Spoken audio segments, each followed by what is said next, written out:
two rounds. So the first round for each speaker, so each panelist, and then we will have questions if we have questions from the public.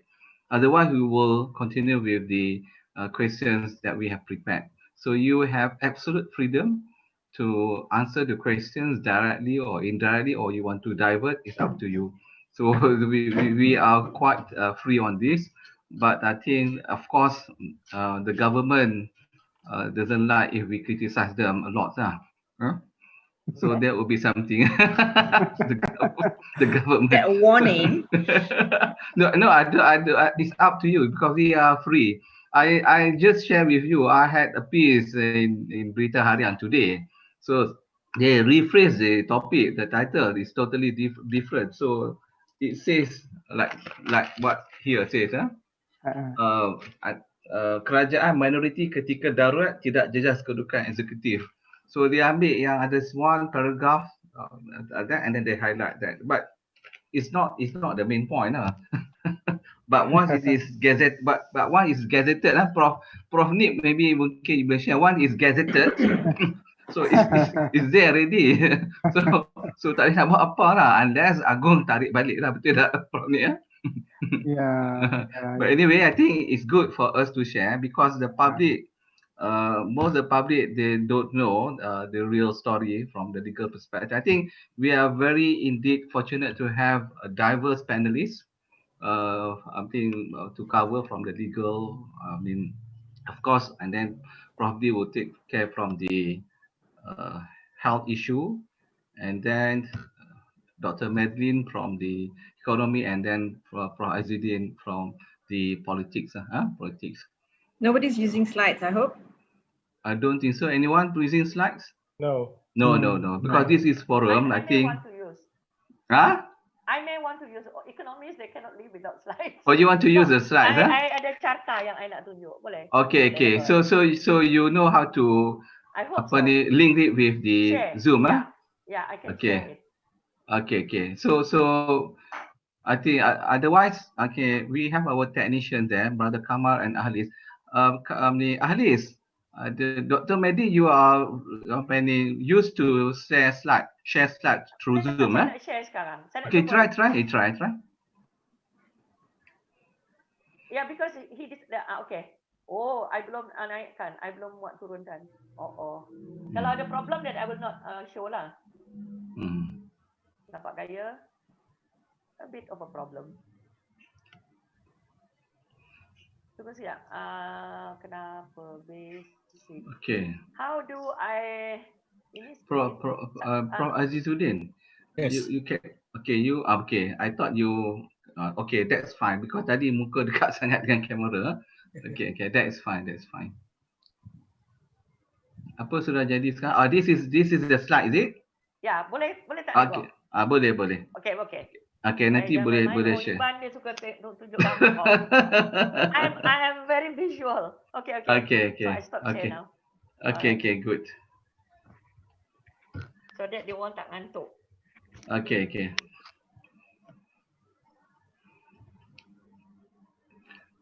Halis? Yes, Prof. Are you ready? Pukul berapa kita nak bermula ni? Dah 8:30? Boleh.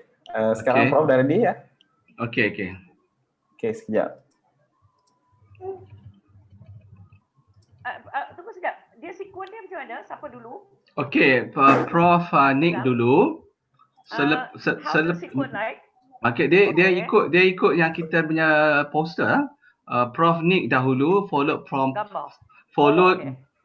by Prof Adeeba, then Dato Madeline, and last but not least Prof Azizuddin. Oh, okay. Okay. Okay. Kuat tu. Politics.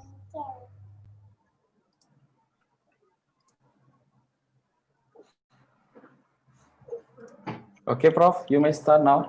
Okay, Assalamualaikum warahmatullahi wabarakatuh and very good evening.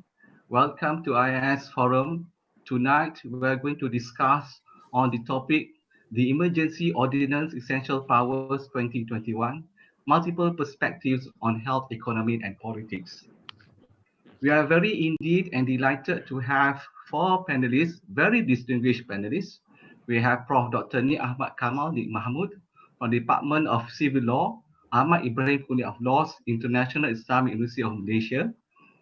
Professor Dato Dr. Adeeba Kamarulzaman, who's a former dean from the Faculty of Medicine, University of Malaya, and now he's heading the Infectious Disease Unit.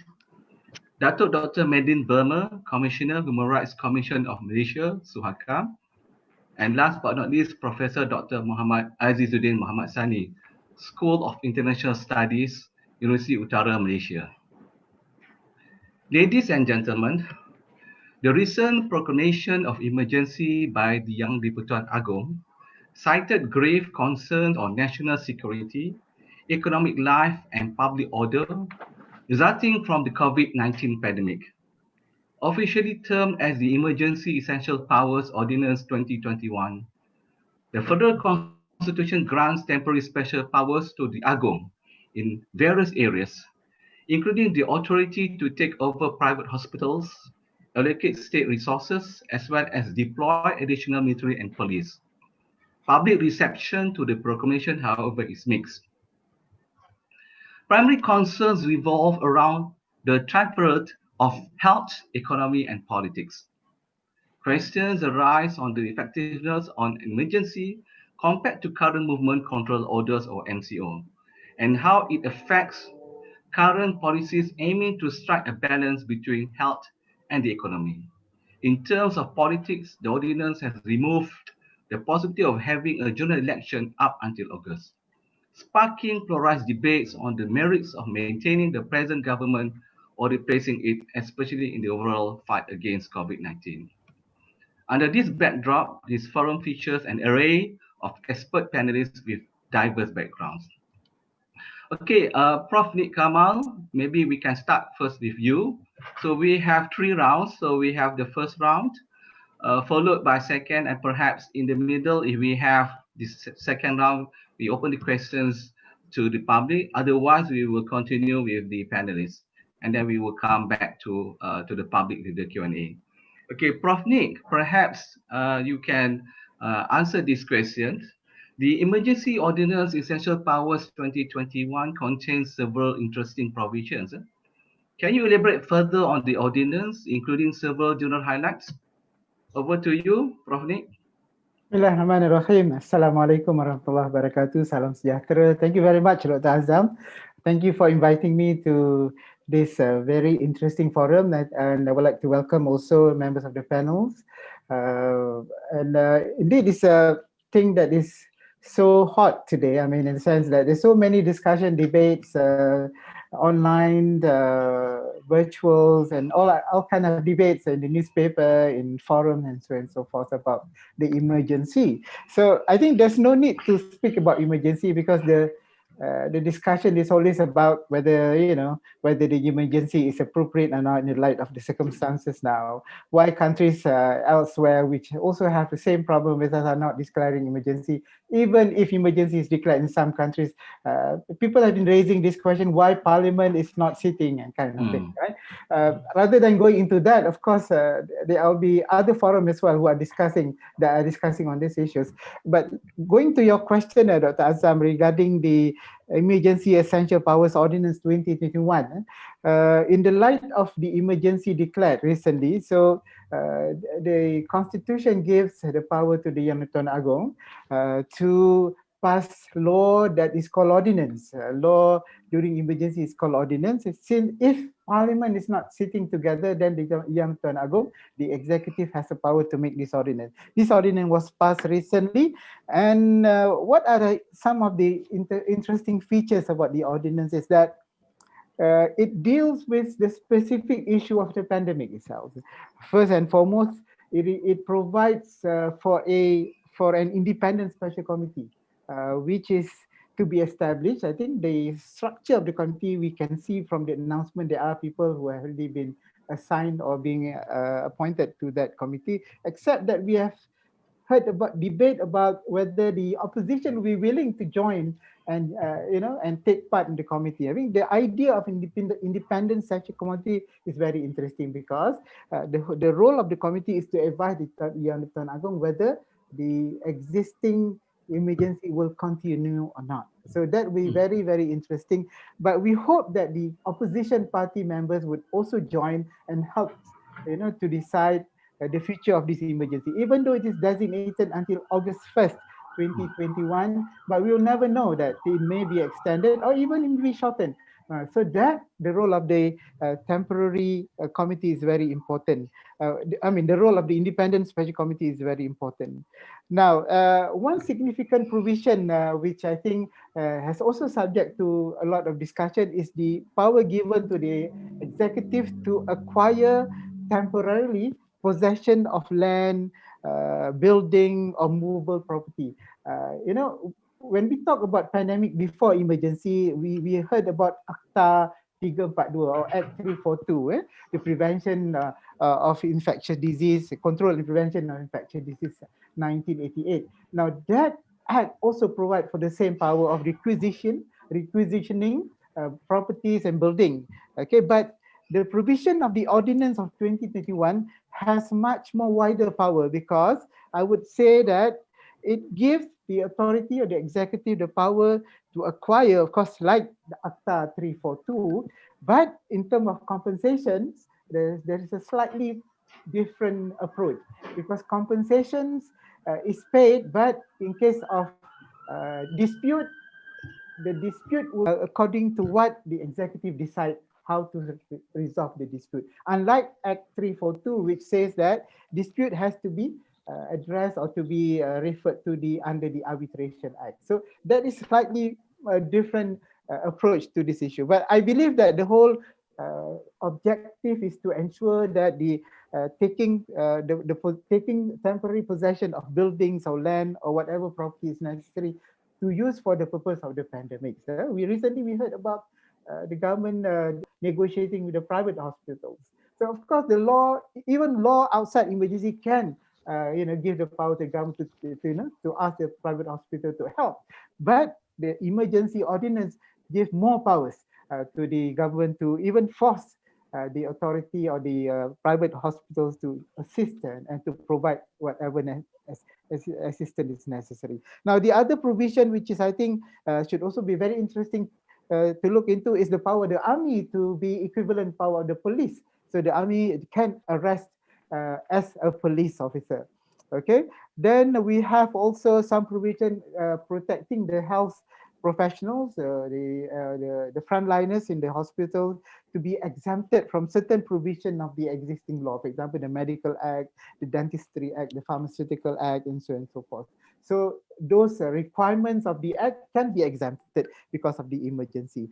Then, of course, the debate has always been raging about why Parliament is not sitting. So we have provision in the ordinance which says that the executive authority of the federation remains with the existing government, with the existing cabinet and the prime minister, the state as well. But Parliament would not be sitting for the time being until the time is right to do so.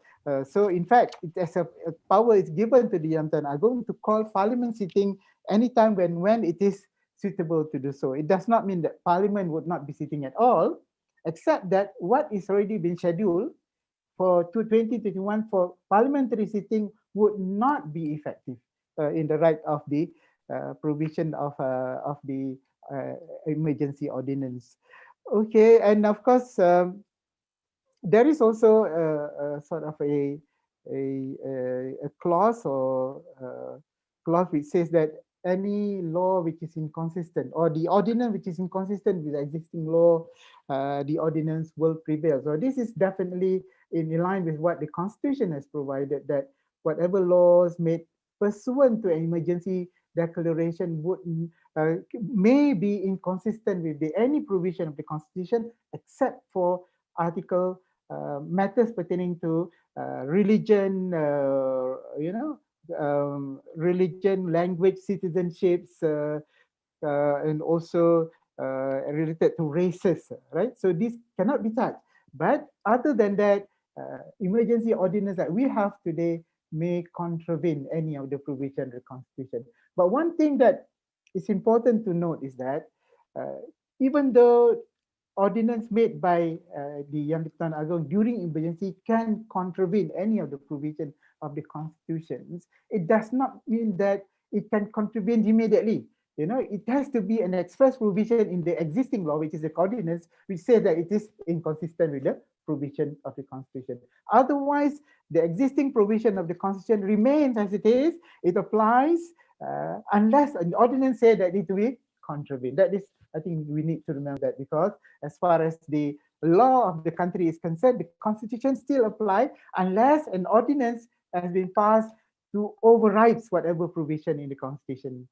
So I will stop at this point, and I will continue later on. Thank you very much.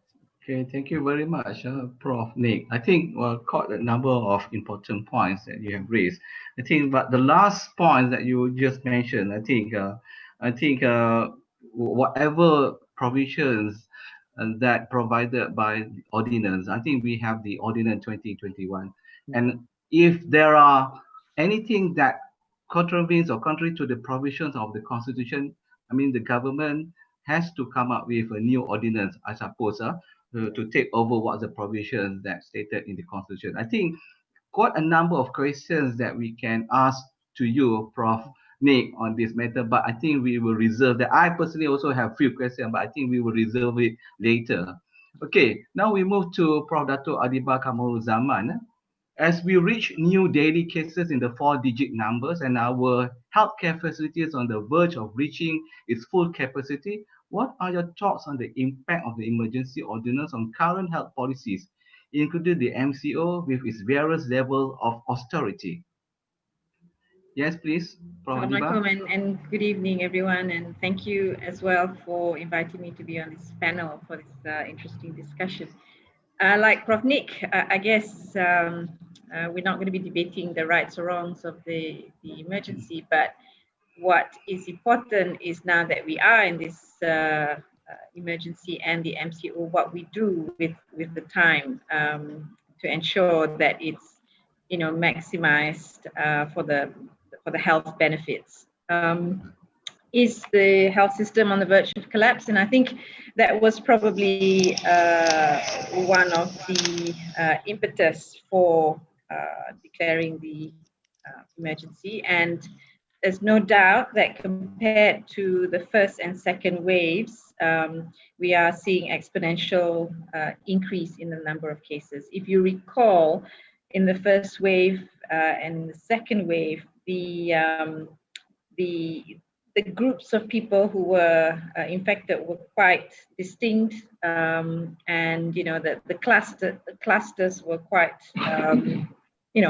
clusters that hadn't spilled over into the general community. The difference that we have now is, in addition to those at-risk clusters like the factories and the foreign workers and the prisons, we are definitely seeing a lot of ongoing community infection where you can't link it back to those at-risk or high-risk occupations, etc. So the more we have this, the more people who are going to obviously get infected. And although some people argue, but the death rate is relatively low compared to even to the first and second wave compared to the disease. However, obviously as the proportion grows, the number of people who are going to fall into that category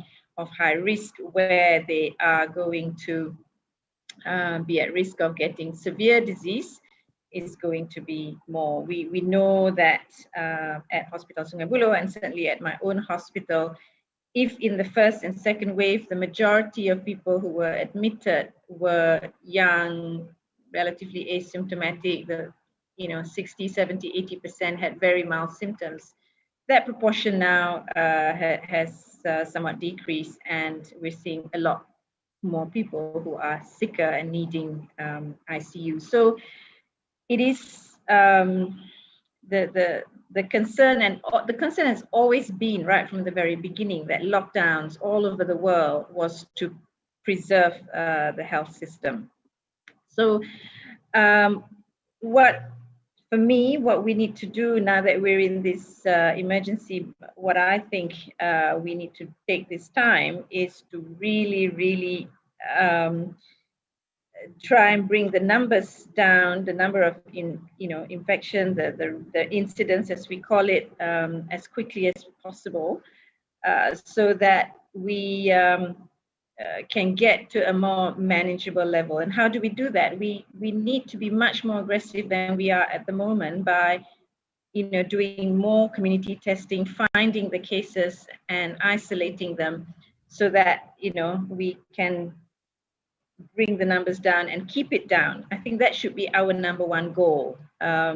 It's very important now that we've declared the emergency and the MCO that we have an end game, because one thing we don't want to be doing is be in a lockdown forever, or even worse, we, of course, by locking people down, by having this MCO, you will see some reduction in cases. But if you don't have a plan after that, as soon as you open up, you're going to have the numbers again. So what? We're going to lock down again. So that cannot be the strategy. The strategy has to be very seriously try and bring the numbers down and keep it down and look at where the problems are. And I think this is where some of the the legalities come into it. Two of the major drivers of the infection are, one, we know the foreign worker clusters, both documented and undocumented, right? And we need to have a much more comprehensive, holistic strategy to deal with this. It cannot just be testing.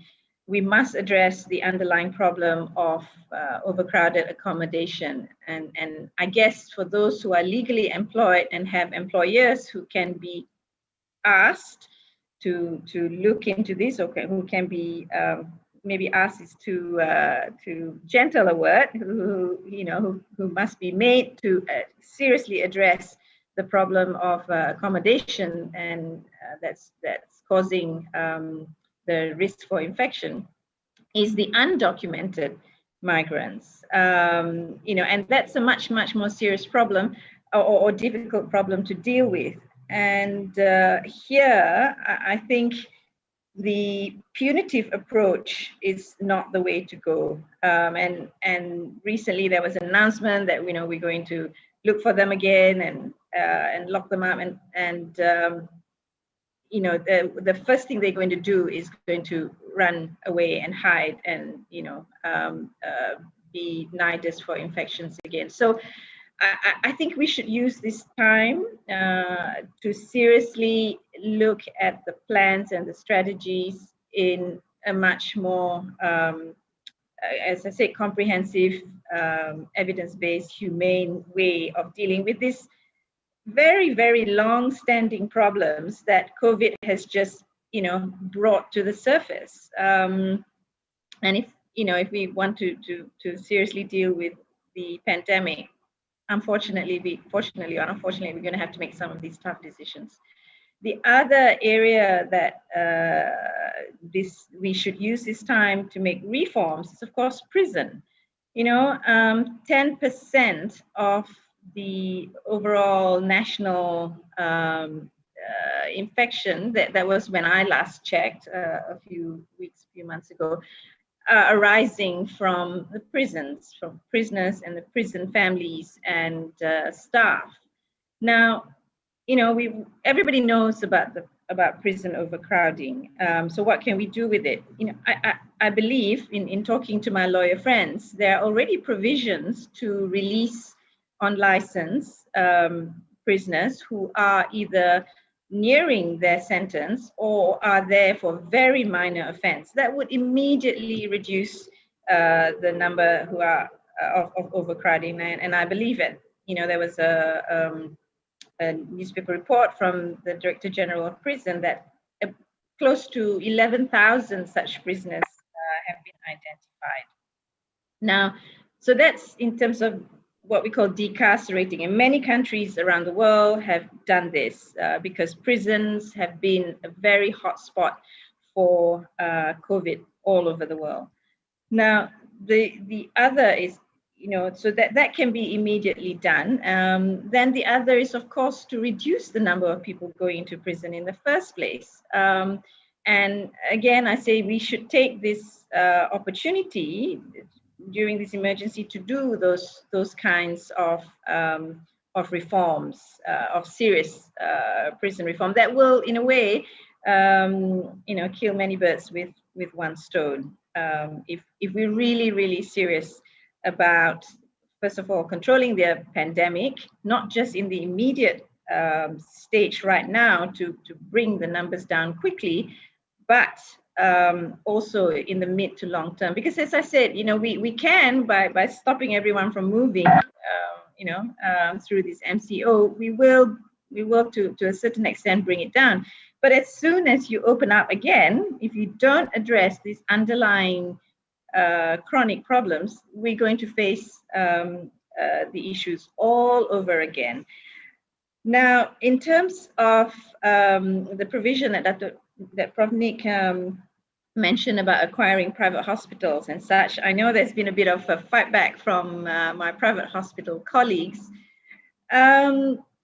Yes, we need the help of our private hospital colleagues, and there are some private hospitals that are more than equipped to handle patients with COVID infection. But I think much more urgently is that we need their help to what we call decant patients from the public system, including the university systems, to the private health system to look after patients who are not infected with COVID, cancer patients needing elective or semi-elective surgeries.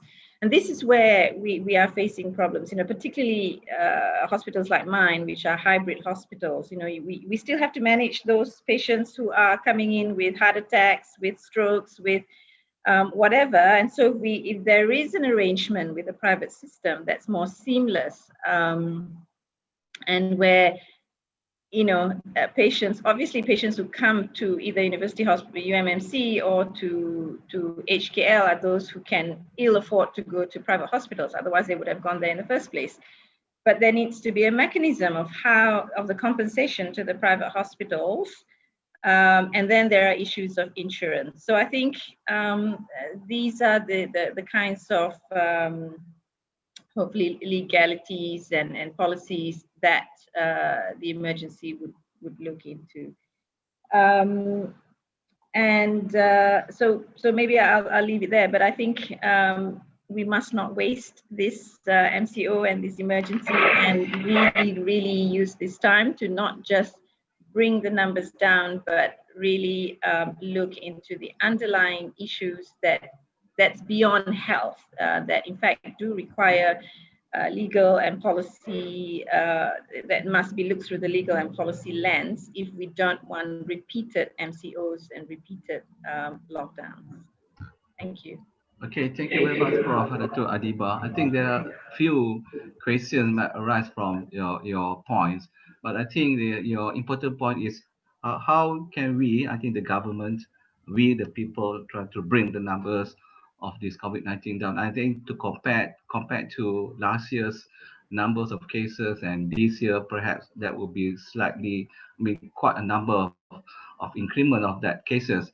And what will be the plan for the government to take action on this after this MCO? And perhaps I think the public also like to know whether this MCO, or they don't think that we will have this MCO too for these 2 weeks. There will be an extension of this, so they are talking about it.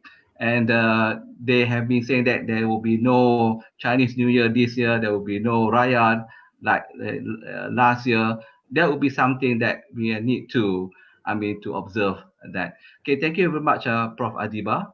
Now we move to Dr. Madeline Berma. Okay, the question to you, Dato Madeline. Since the outset of the pandemic in late 2019, and early 2020, the health economy dilemma has always been a tricky question for policymakers worldwide. How do you think the emergency will affect current efforts to balance between health and economy, especially in the short and long terms? Perhaps you may also touch a bit on the announcement made by the Prime Minister yesterday on this package of this, what we call it, the Berma package. Over to you, Dato Madeline, please. Okay, thank you, Azam. Just call me Madeline. I'm fine with that. I'm still trying to. I'm struggling to get used to all these titles because I'm so used to get the 30 over years. My student just call me Dr. Mac, so I remember myself as Dr. Mac. But nevertheless, thank you very much to IIAS for inviting me to share this webinar with a really distinguished guest. I posted on my Facebook. I considered it's such an honor, with these three speakers here, Dr. Nick, Prof. Nick, Prof. Dr. Adeeba. I've never been on the same panel with Dr. Adeeba. We've met on different occasions, more of for social functions, and then of course Dr. Mohamed Azizuddin. I always admire the work that he's doing. Okay, thank you very much. So basically, I would like to approach this discussion by presenting some graph for easy understanding, because to me it is important rather than just me highlighting it. But let me just highlight, Dr. Adeeba, I totally agree with the things that you say. We must go beyond health in order to address this pandemic. And in my case, I would want to go beyond economics so that we can understand that it needs a holistic kind of approach. Because you did mention about, prison reform. I am in Suhakam right now. We are struggling with that. With this request from the public. But I will go into that. Let me just share my slide. My name is, let me see. Let me see. Can you see? Can you see my slide? No? Not yet. Oops. Not yet, Dr. Mukti. Alamak. Ini yang I baru nak action kat you all ni. How to do that? Okay, now it's coming, I think. Yeah.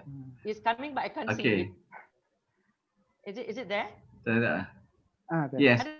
Now it's there. Yes. Okay. Thank you very much. Okay. The state of emergency and the economy. So my task today is just to give an understanding of, is there really need for an emergency? People have been sending WhatsApp to me. Not that I am the Prime Minister. They think that I know a few things about the emergency and the economy. I will give my opinion. Although Prof. Azam just now said we cannot criticize the government. I'm not here to criticize the government. I'm here to just give my critical comments, whether there is a need and even if it is a critical comment, it is kritikan yang membina dengan tujuan untuk penambahbaikan. Okay. Now, I think most of us have seen people in economics almost every day. We will love to see what we call this graph. Let us just look at the graph up here first. I don't intend to go into the detail, but this is what Dato Adeeba was saying just now, and also this is this very famous line. This is what we call, this is the capacity of our health facilities. If we go above this, meaning to say the COVID cases, there are more COVID cases and our ability to manage it. So this will be a problem. It will lead down to, this is the economic curve. It will lead to what we call a dip in our gross domestic product. It will lead to a dip in the economic growth. So there is a relationship between the higher you go, the lower this one goes down. Okay. So just for simplicity. So that's why it's very, very important for us to make sure bila the word landaikan kelok, to flatten the curve, what it means is to ensure that this curve goes down to this blue curve, so that our capacity, our medical facilities, our medical capacity can manage. At the moment, I think you two did mention to the point that if we are not careful, we may reach a breaking point whereby we may be already here, whereby it is already where our medical infrastructure, medical facilities may not be able to cope with it anymore. That's why the importance of having the MCO. Now, the next question, do we really need an emergency? Now, that question, I think Prof. Nick Kamal, you are the right person to answer. And later, maybe Prof. Azizuddin. We in economics, we said, for me, I'm not speaking on behalf of the other economists. For me, for the time being, we may not necessarily need an emergency, because to us an emergency, we may need, okay, let's put it this way. Even if we need it, it is only for a very, very short time. That is to ensure that we can, the emergency will bring about a flattening of this curve, and so that our economy can go back to its normal time. Okay, let's not go into this boring economic curve. Now, another thing that I would like to share with members here, so that we will understand where the situation, our economic situation right is. So 2019 in December, this is quarter 4, meaning to say at the end of between from maybe I think October, November, December, this is quarter 4.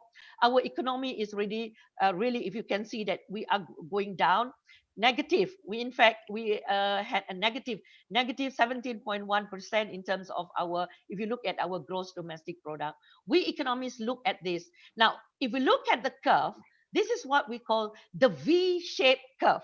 There are so many different types of curve. It can be a V shape, which is one of the things that we economists love to see, meaning to say it dips down and it goes up again immediately. That is something that we really hope for. What we may not want to have a kind of curve is the U curve.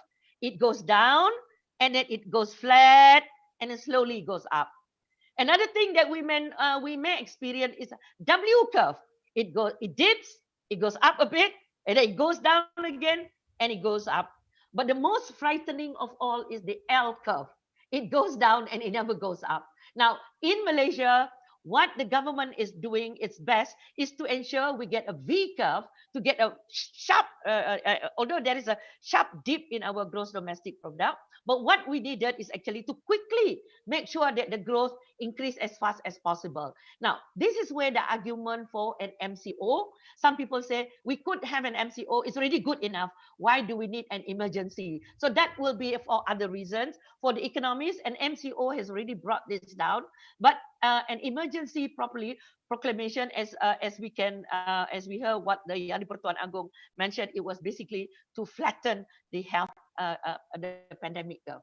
Now, the kind of loss that we are experiencing during this period. Now, the highest percentage is in May last year, where our unemployment rate is one of the highest that we have ever experienced, 5.3%. Almost 1 million of our people were experiencing unemployment. Although we don't see these figures, but but it is slowly being reduced now, because you see these kind of figures are just like a doctor. I assume a medical doctor, when they see all this, on the screen where they say, it goes up. We economists also experience when we see this kind of curve. It is really frightening. You look at that, it goes up, but luckily it's slowly going down, because if you know that. Even when the study was asked on the SMEs, what are the things that they experienced before MCO and after MCO? Many of them, if you notice the figure there, they were saying that there's a lot of there's a negative impact, and then areas of business most affected. So they call it cash flow and also sales. So you imagine with the total lockdown. So this is the thing that we really fear. In economics, total lockdown because of the need to flatten the health curve, the pandemic curve. On the other hand, it has really left an impact on the economy. So when Dr. Adeeba said just now, we need to go beyond looking at all these things. So I totally agree. It is not just through lockdown. Similarly, in economics, I will let you know that I don't really think that we should use purely every time there is an increase in the number, we do a lockdown, and that is where the economic will be very much affected. And then what the government will do, they will come up with another fiscal injection. That they will come with, in fact, we have 5. This is the 5th one. You expected me to discuss. I will do that in the second round later, the Permai one. what are the things that I say, the good points, and some of the things that I expected. Okay, I have to move on. So the most people who are most affected are the golongan rentan, or what we call the vulnerable groups. Yeah, kanak-kanak, warga emas, that includes me, orang kurang upaya, HIV, mangsa bencana, and now not only bencana, we have bencana now. You know, with the what do you call it? With the banjir and everything, and also those affected by the shock. Some people in the T20, they lost their job. They are also very much affected. Orang asli, orang asal, and the fakir and daif. Kami orang Iban panggil dia orang ni, golongan ini merinsak. You know, you cannot even define them with poverty. They are called merinsak. That was the word. Okay, the last one I want to show is that these are the 4 stimulus packages that the government have put in place. Total 305 billion. Never in the history of Malaysia, the government has put up with so much to assist with this kind of a problem. Now we just had the 5th one, which is worth 15 billion. Now this brings to the next question. 1, do we need a lockdown? 2, do we need an emergency? 3, is it going to be another package? How many stimulus package do we need? Or do we need something else? As what Dr. Adeeba, I really agree with her.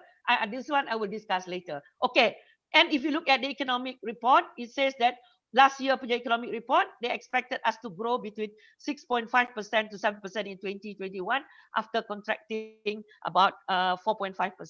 So the most important question now is that what kind of approach do we need? The kind of strategies do we need? Yes, all the kind of stimulus package that we had, including the one that has just been announced yesterday by the Berma Perdana Menteri. It is a stimulus package that involves a kind of a hands out, short term. But what I am looking for is more of long term, that is sustainable, that empowers the community. Yeah. So I think with that, I will close my discussion. So I will wait for the next round to answer my discussion later. Thank you very much, Dr. Azam. Okay, thank you very much, Dr. Madeline. I think you raised quite a number of important points. I think from the economic perspective, we can see, I think, as you mentioned, the government has pumped quite a lot of these packages to help the economy. I think how much more that the government need to spend for this. And I think from the unemployment rate you raised, I mean, has reached almost 1 million, and now it is, I think, decreased a bit, if not mistaken, about 800,000 unemployment rate now. I think that will be something which I think it will affect the country. And I agree with you. I think from the economic point of view, it's not good for the country, but I think maybe for the politicians, for if we were to talk about politics, there will be something good, I suppose, for both the MCO, especially for the emergency. Now we move to Professor Muhammad Azizuddin. I think this is quite interesting because he's from the we'll call it from this political science. Among the most apparent impact of the ordinance to our domestic politics is that we cannot have a fresh general election as well as other smaller elections up until August. This was done at the height of several party leaders publicly mulling for it in the near future.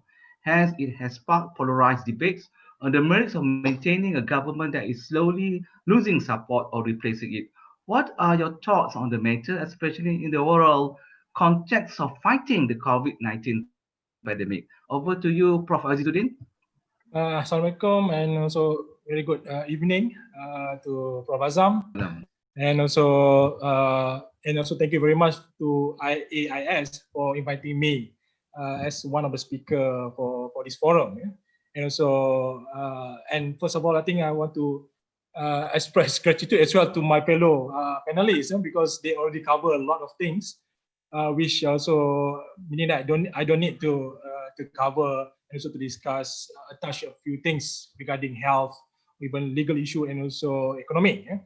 And just now listening to Madeline mentioning about we have to go beyond health, beyond economy. I'm not sure whether we are going towards beyond politics in looking in the context of COVID-19. Yeah? But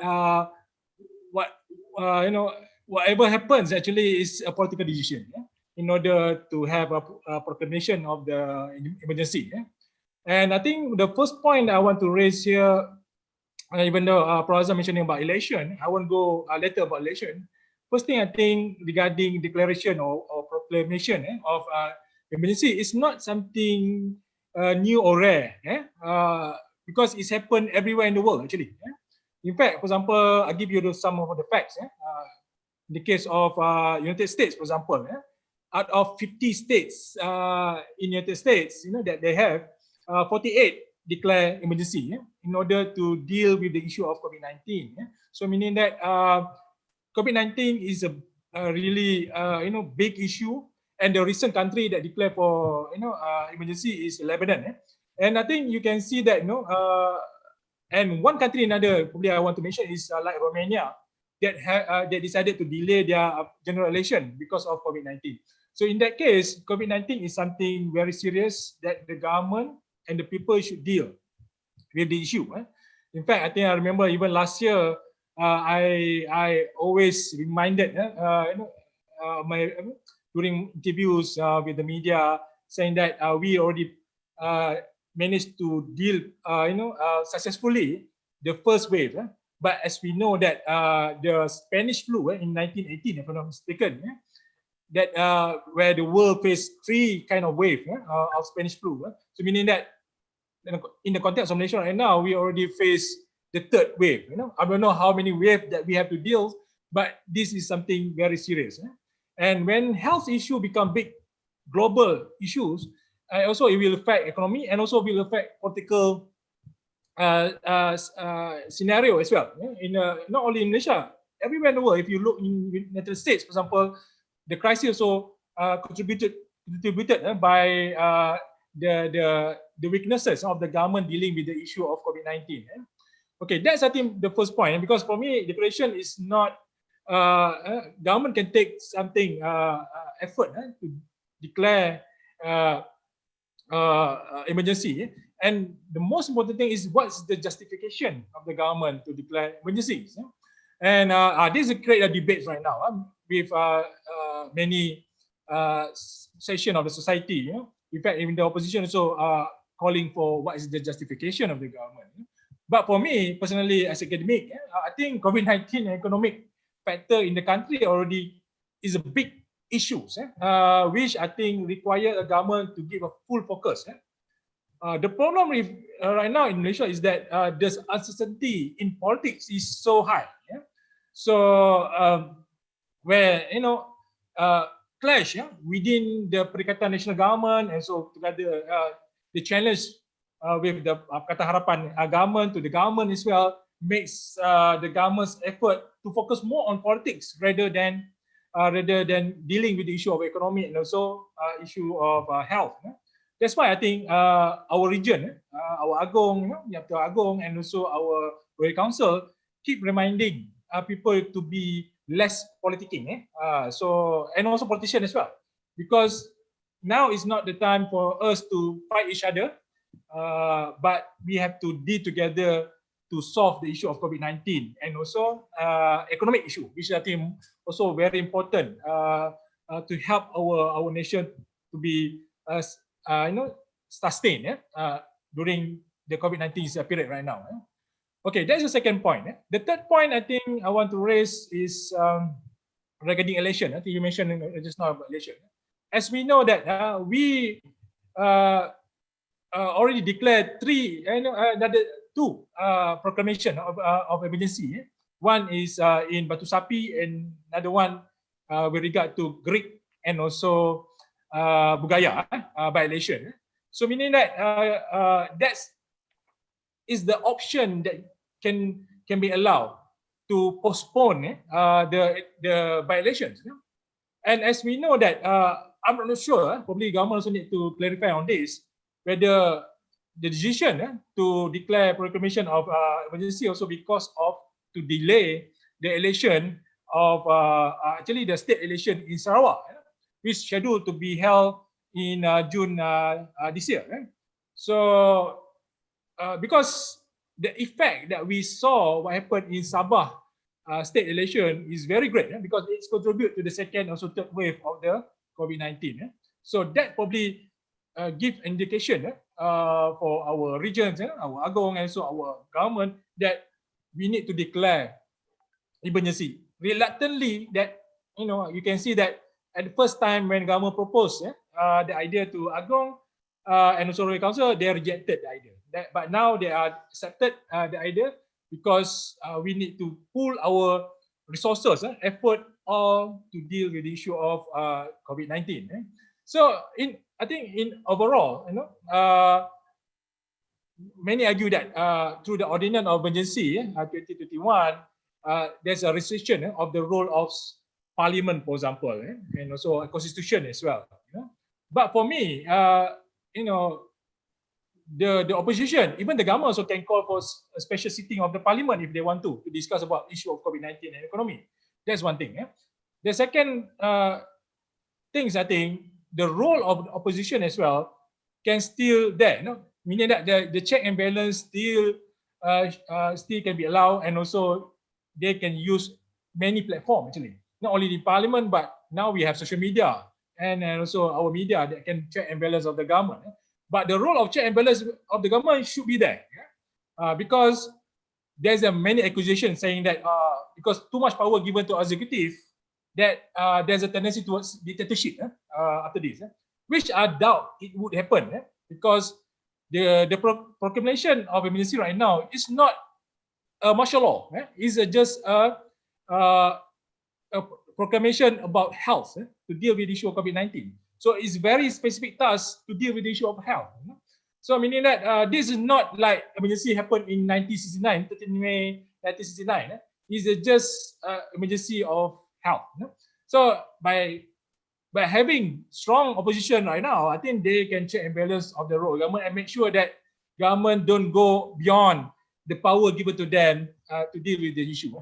So I think in overall, even though I'm at the beginning, I'm a bit skeptical about the declaration of emergency, but so far what I see going on right now, I think probably that's going to be the best option right now to deal with the issue of COVID-19, because government can really pull off effort and resources, can also take over university if they want to deal with the issue of COVID-19. If suddenly the level of infection is so high, then they need buildings, for example, to assist the needs. Those who affected with with COVID-19. So I think that's all for the beginning. Probably in the second round, I think I will elaborate further on this issue. Thank you, Prof. Azam. Back to you. Okay. Thank you very much, Prof. Azizuddin. It means that you are in favor to the emergency that we are experiencing right now. I think from the political science perspective, I think you have mentioned, for example, United States alone, from 48 out of 56 have declared emergency, and I think it's also taking place in other countries as well. And of course, by delaying elections, the so-called general elections, also the by-elections, can give more concentration for the government to tackle this pandemic.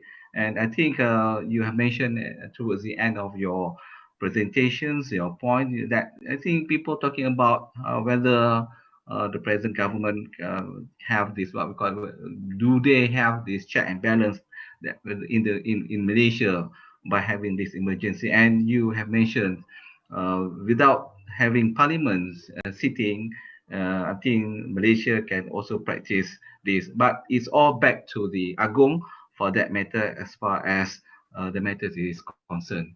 Okay, we are now moving to round two. We go back to Prof. Nick. How does this particular ordinance compare with other instances in our history where the state of emergency was invoked? Are there any significant similarities or differences? Prof. Nick, please. So if you trace the history, we have, I think, since independence, we have gone through many emergencies, and many of these emergencies declared were basically focused emergency or specified emergency to specific area. or states. 1966 was Sarawak because of the collapse of the civil governments. And 1969, of course, it was a national level emergency, a federal level emergency due to the racial riot. And of course, that was the biggest emergency since Merdeka. And then 1977, it was Kelantan, again, due to the collapse of the civil government. But when Kelantan was declared, when emergency was declared in Kelantan, the 1969 emergency was still subsisting. And in fact, we were in fact two state emergencies, 69, then at the federal level, 77 in Kelantan. And then 1997, due to the haze problems, I think there was a focused declaration of emergency. And then 2005 and 2013 also pursuant to the haze problems with to specific area. I think Kelang, Pelabuhan Kelang, Muar, Kuala Lumpur, Ledang, you know, and of course 2020 last year we have the declaration of 3 emergencies for the purpose of postponing elections in mentioned by Prof Aziz just now. Dewan Undangan Negeri Bugaya, Batu Sapi Parliament, and Gerik also Parliament, and of course recent emergency, national emergency 2021. So I mean that's already an indication of the reason for emergency is different one. There are different reasons for it. And if you were to compare 1969 emergency and today's emergency, you see the focus of 1969 was to deal with the racial riot, dealing with emergency that affects public safety and defense of the country. Okay, just to also note that before Merdeka there was already an emergency. Okay, 1948 due to the communist insurgency, but of course that was when we were under the British authority. All right, so 69 and 2021, totally two different reasons for an emergency. So 69 was particularly focused on how to deal with this racial disharmony, how to deal with people on the street fighting each other. So law was passed, the Ordinance of 1969, the name is the same, Essential Powers Ordinance 1969, to deal with creating new offenses, to make it more stringent to punish people who are possessions of arms, possession of firearms, and also to deal with these offenses swiftly by providing special procedures to put them into jail or even to put them in the gallows for commissions of very serious offense. Okay, and of course, it gives power to the central government, the central authority, the executive, the Yang di-Pertuan Agong, the Prime Minister and the Cabinet was given power to make laws, to deal with all these, these urgent matters and to deal with them effectively. Okay, so, but the thing about 1969 emergency was immediately after general elections.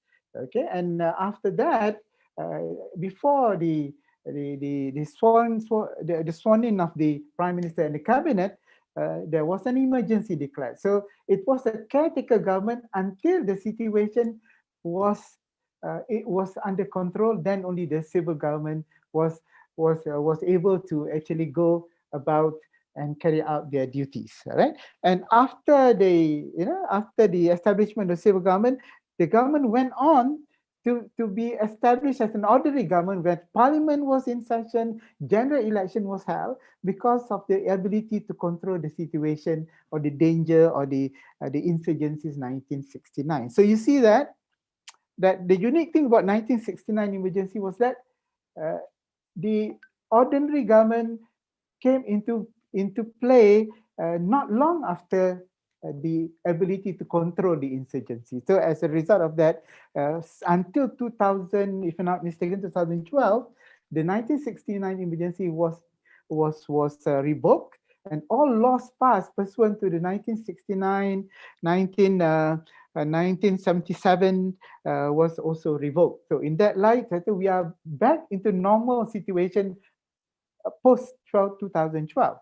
All right. So if you were to look at the scenario today, 2021, and the provision of the ordinance that we have seen just now, that there's no parliament sitting, and election will not be called, and if there are vacancy in the seat, they will not be filled up. No election can be held, whether it is PRK or PRU for that matter. PRU, Sarawak would also be likely to be postponed in light of that. So I believe that the reason is justified in the sense that the need to deal with the pandemic is so overwhelming that the government needs to have more powers rather than just relying on ordinary law that we have. I think Dato Adeeba has already mentioned about the possibility of using this law that we have today, the ordinance, to deal with not just the pandemic, but to do measures that will help to reduce the pandemic. For example, I think that Azizuddin has mentioned about the possibility of releasing those who are already in prison to those who are already about to complete their sentence. So why not release them? Those who are to be sentenced to imprisonment would probably be sort of delayed and provide them with other measures or other punishment so that things can be better in the prison. That is one aspect. But of course, with the power that the government have under the ordinance, I believe there's so many things that government can do. For example, I can tell you that there's a provision in the ordinance on 2021 that gives the Yang Tuan Agong power to make regulation. Okay, regulations are quick laws over and above the ordinance to deal with specific issues.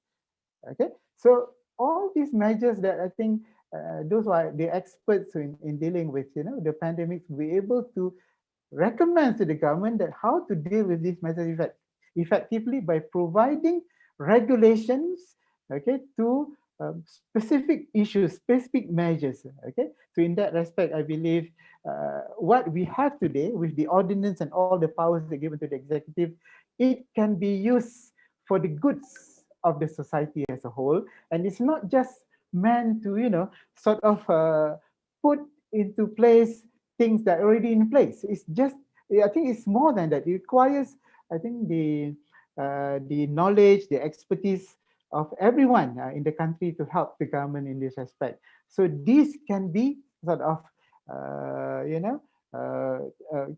can be assisted by the law that the government can make immediately. I think that's the thing that we need to see during the emergency. Okay. Okay, thank you very much, Prof. Nick. Okay. Yes. Yeah, I think you have stressed, I think, from the first round that this emergency is important for the country, and I think you have given I think this is not the first time that the country has experienced this circumstance. I think we have experienced it in the series of emergency. In fact, before Merdeka in 1948, and then with this 1966.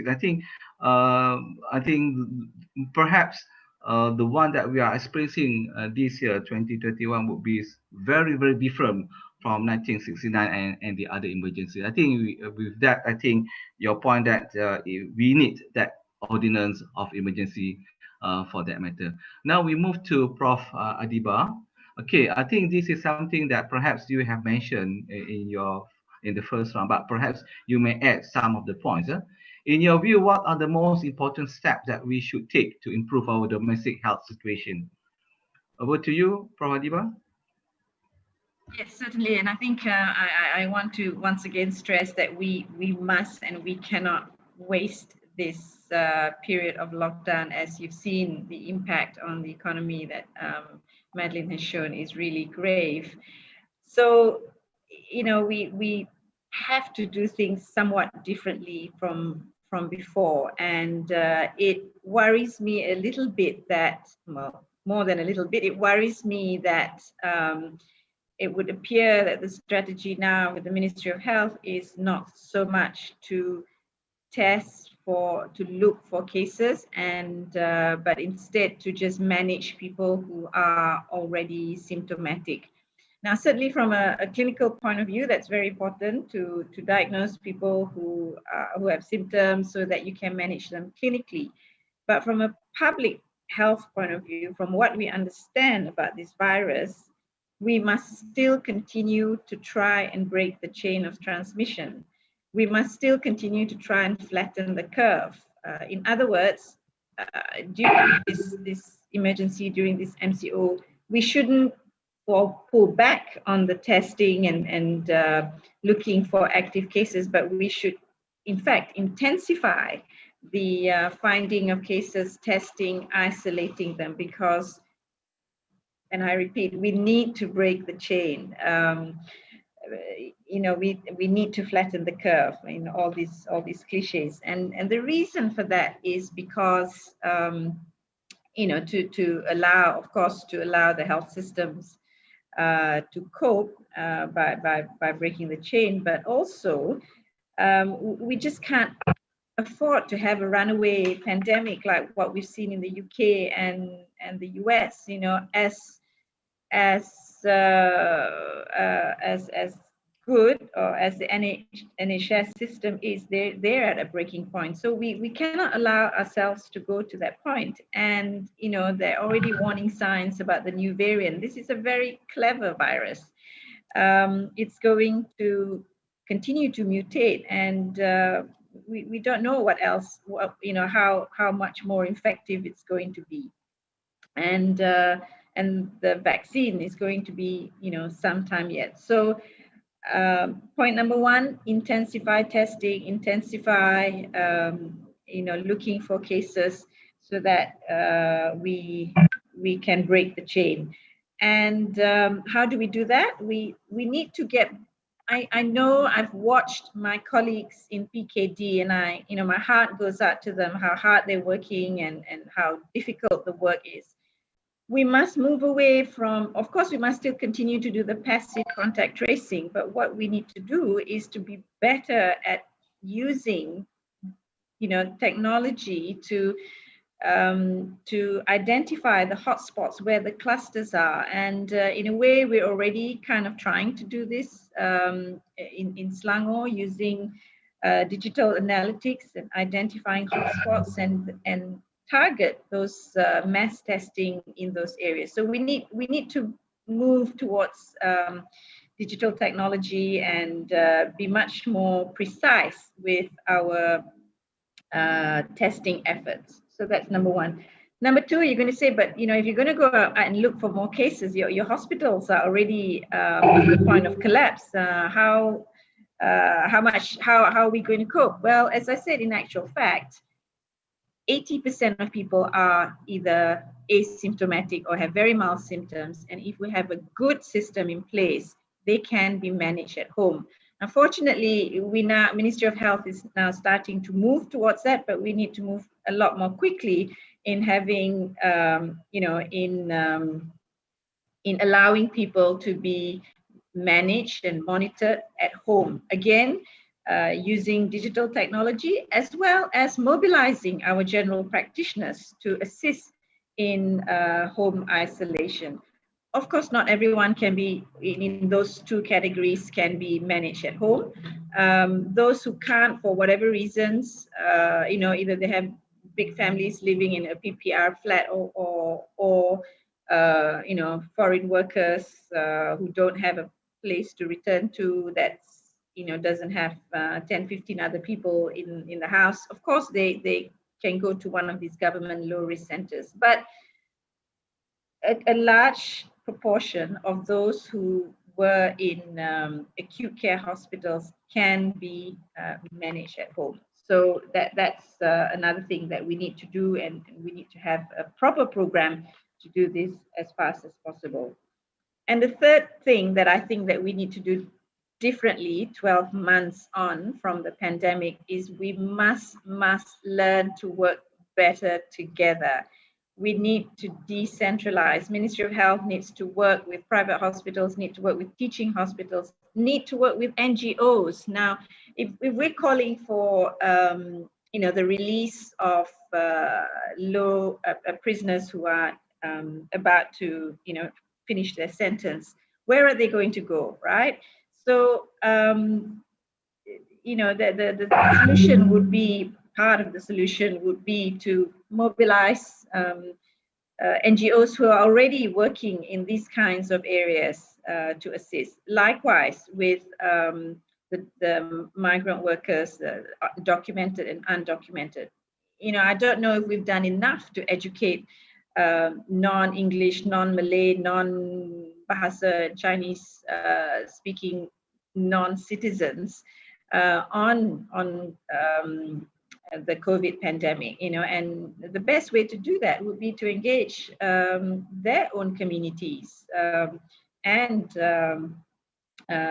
you know, bring them into it. I'm speaking this from you know, the success of the HIV response to the HIV pandemic. You know, one of the essence of the HIV response is to work with the community, and I think there are many things that we can learn from the HIV response that would be very applicable to the COVID pandemic, one of which is community engagement and mobilization of community workers. And then, of course, paying attention to things like inequality, you know, and human rights, and all those basic principles, if applied to the COVID pandemic, inshallah, we'll see a change.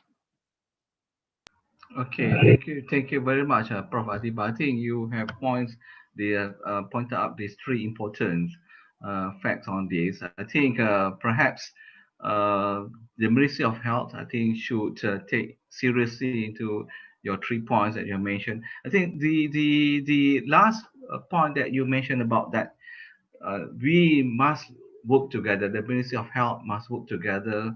Not only, I think, the public hospital must work together with the private hospital, with the NGOs, etc. So I think this is something that we should have planned it before, during the first wave of, if I can say that. I think we have been facing this not recently. It has been almost a year, and then I think we should sit down and make a proper plan for this.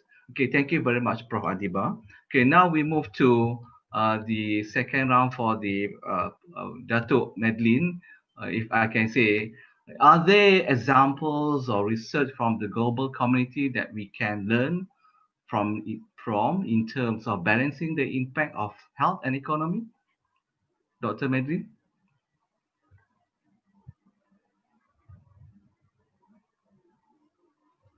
Can unmute, please?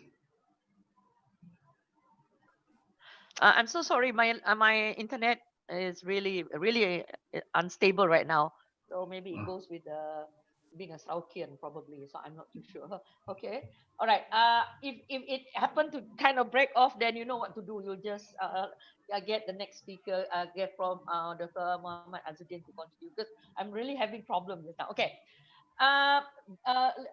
There are two things that I would like to respond. The first one, just now, before I forget about remember you asked me about the Berma, and later I will share in terms of trying to balance between health and economics. And in fact, in the context of Malaysia, although Prof. Azizuddin did not mention that, I would like to see, or rather look at it more as a triple kind of crisis that we have to deal with. One is, of course, the health, then followed by economics, and overlapped with that is our politics. So it's really an interesting case study to be studied, you know, if you really look in the context of Malaysia. Now, back to the question about Berma yesterday. Yeah, as I mentioned earlier, I look forward to the Berma, what do you call, the fifth stimulus package.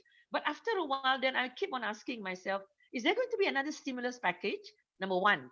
Number two, what is the amount? Okay, we already have, as I mentioned, the four packages was worth 305 billion, and the recent one, the Berma, is about 15 billion.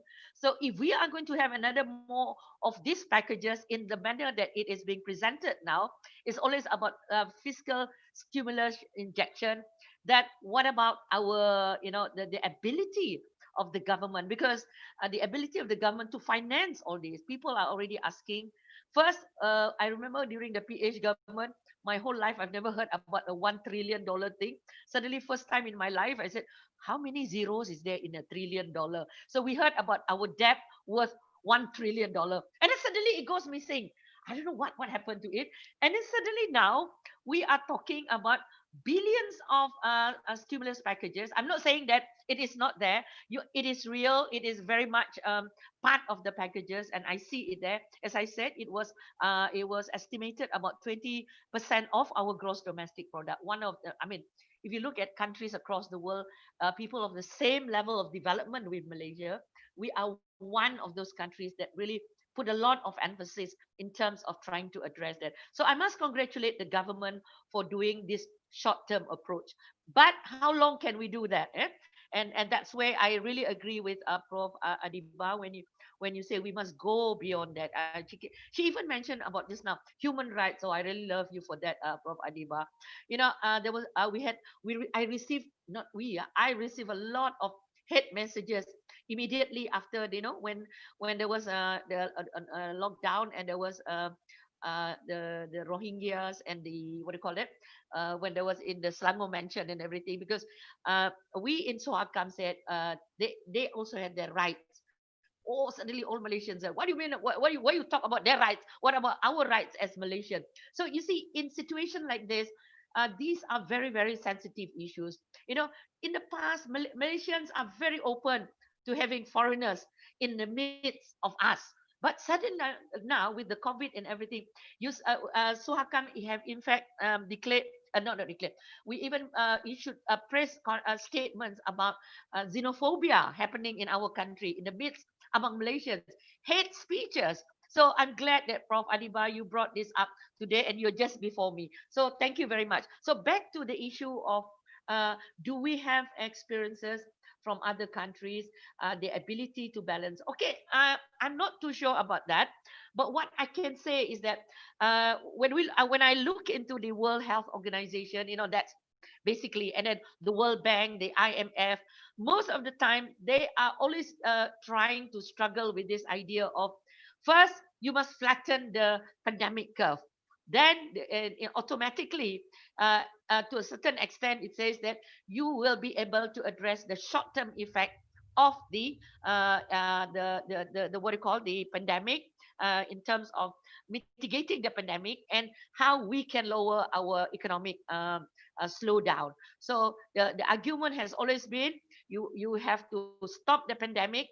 And the interesting thing, when we first started, we started by doing this lockdown because China was there was this logistic issue whereby in order for us to stop the pandemic, the only thing that we knew then, that was a year back, is by reducing what we call, we must stop, or rather we must practice social distancing, number one. Number two is to reduce the density of human beings and in one particular area. So that's why we stop in terms of production. You cannot go to office, you cannot go to your kilang or your industries to do your work, because that is where the high density of population is. On the other hand, we have to stop consumption, and that's why we cannot go to our mama store, we cannot do all the things. But to a large extent, it had left a very big dent in terms of our economic. So the government really was struggling with trying to balance that. So in the effort to balance this up, then I was of the opinion that the what we call that, the politics suddenly come in. Then we heard about the pintu belakang, pintu depan, pintu istana, so many pintus. And then now, we heard from the proclamation by the Yang Pertuan Agong. It is basically in terms of the objective is for COVID. So if you ask me, countries have struggled with it, trying to balance it up. But many countries, like many developed countries, what they normally do, they are going now into, one is, of course, I think this is where Dr. Adeeba can give a better explanation. Now with the vaccine coming in, now I am struggling. Why is it that Malaysia is a bit slow? Do I consider us slow, or are we being cautious, or are we being because I know that our neighbors are already and I don't know, can you say that they already inoculate, already prescribing that to their population or what? But we are still waiting until February, if I'm not mistaken. Yeah. So these are kind of issues. So the economists were saying, we already have the vaccine. Why are we waiting here? Because to us, anything that can slow down the pace of the pandemic, so that is good for the economy. But on the other hand, we cannot put economy above and everything else, because at the end of the day, human lives are more valuable than the economic figures of, we are very worried about our ratings. People, the economists are worried, oh my goodness, our fish rating, we have gone down. Now we are at a different rating. Soon, Moody's rating will come out. And when rating goes down, what it means is that foreign investors start thinking, should we come to Malaysia? As it is now, we know that many of the big companies are already shifting the investment to our neighbors. I will not name which neighbors, but we are really now struggling with the idea um, that we are no longer the preferred destination for foreign investors. So this is what we call dah lah jatuh ditimpa tangga, dah lah tangga tu and jatuh lagi, this flower pot again on our head. So as all of us have rightly mentioned, we need to protect ourselves, our diri sendiri, our family, our community. We cannot rely too much on the government.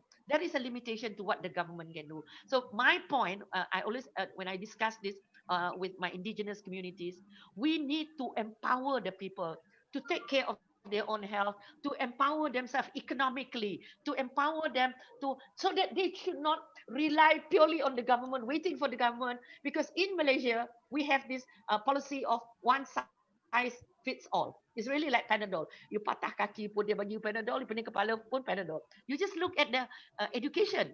You lock down everybody, education berhenti. And in fact, those people in the ulu areas of Sarawak, I don't even know whether they know such thing as COVID, pun kena lockdown, and they were asked, given to do, in terms of education, kena cari pokok to go and find the internet.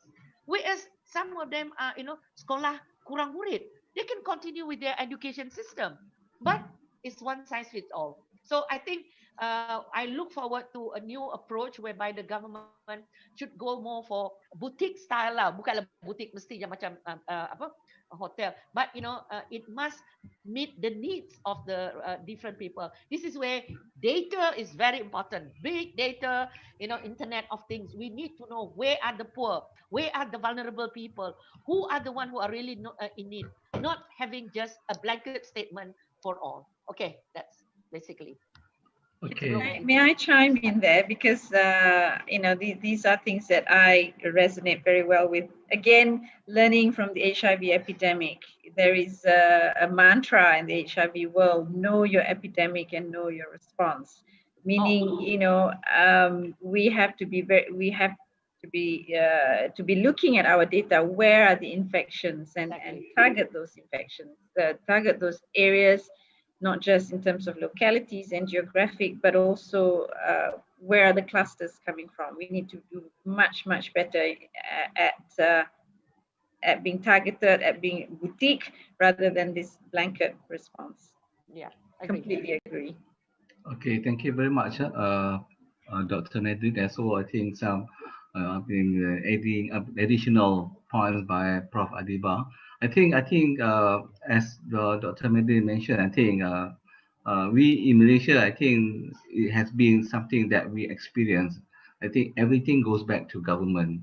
So because of that, when it comes to any matters arising, including what we are experiencing of this COVID-19 and the impact of it to the economy, I think largely the population goes back to the government. Of course, there are other options, but I think it's too little for that matter. I think if we go for Muslim, for example, I think we have the zakat.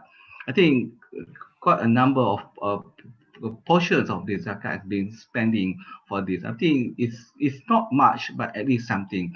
And I think it is very important point that you have raised, that I think we need to prepare our population to face this when it comes to this, what we call it, these difficulties of time, like what we're experiencing that we can cope for that. I think that would be a good important point for that. Okay, we have the not the last question, but we have the Prof. Azizuddin on this. In your opinion, how do you weigh the pros and cons of having a state of emergency in the current climate of Malaysian politics? Prof. Azizuddin, please. Yeah, thank you very much. Yeah, for me, like I mentioned to you, even though I'm skeptical in the beginning, but I kind of can accept, that we should have the emergency, in order to give a full focus to deal with the issue of COVID-19, because I don't think we can afford anymore MCO, because I think government already declared that by 22nd, almost all state will be under MCO except for Sarawak by 22nd of January. So I cannot imagine. It's difficult actually for the government to declare that, and also at the same time difficult for the people to deal with the MCO. When you cannot travel over district, for example, and also not only cross the border to other states, something like that, and also difficult also for you to have a lunch and dinner at the restaurant and everything, and also the business also will be affected greatly. I think probably Madeline will explain much better than me regarding this. So I think with regard to all these issues, all these concerns that we face right now regarding COVID-19, definitely emergency is the way. But of course, at the same time, we also need to empower, for example, the independence commissions that I think going to be set up, and I hope the opposition also will join the commissions, because the commission, I think, will look in details what's the emergencies, whether it can be prolonged or can be shortened, and I think if we deal it successfully within these 2 weeks, then I think it can be shortened, because there's an impact. By declaring emergency, they definitely give a significant impact to our politics and also to our our economy globally. Meaning that the investor, for example, at the beginning, I think you see that there's a perception saying that why we need to declare an emergency rather than why not we continue like MCO like before, because it's, but with the current data that we got, the increased number of infection, I think that's the best way to have emergency. But at the same time, so we need to empower, like I mentioned to you, the commission to check and balance, and so to decide what's best for the government, whether to prolong, also to shorten the emergency. But I think at the same time, when it comes to politics, the level of politics now, I think, will be reduced compared to before. That's clearly we can see what's going on right now. So in fact, even though there's some views saying that criticizing the government, at the same time as well, criticizing the opposition because of too much politicking and everything. But at least I think focus already there, and people talking about people. I think people already going through the MCO, the first MCO, and also the other, since last year, which I think people know already how to deal with COVID-19. The only thing is, probably they also need more information from the government, from the health ministry, in order to deal with the issues. And also with regard to vaccine, for example, I think raised by Madeline also, Adeeba, because we have, for example, like me, probably I know, I listen to world news regarding vaccine, but for the point of view of people on the ground, probably they know nothing about vaccine. So, and they keep asking when they can receive it, and also when government can bring,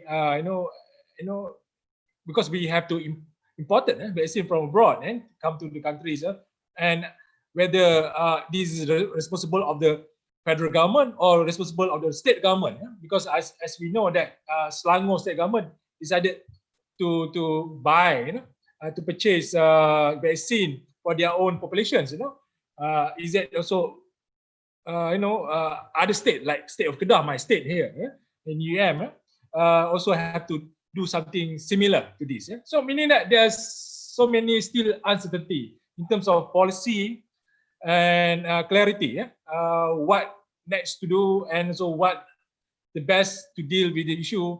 And for me, MCO is so tough to the local population. That's why I think we can afford to have MCO anymore, but we try to find the best way, best option in order to reduce the number of infections among the population.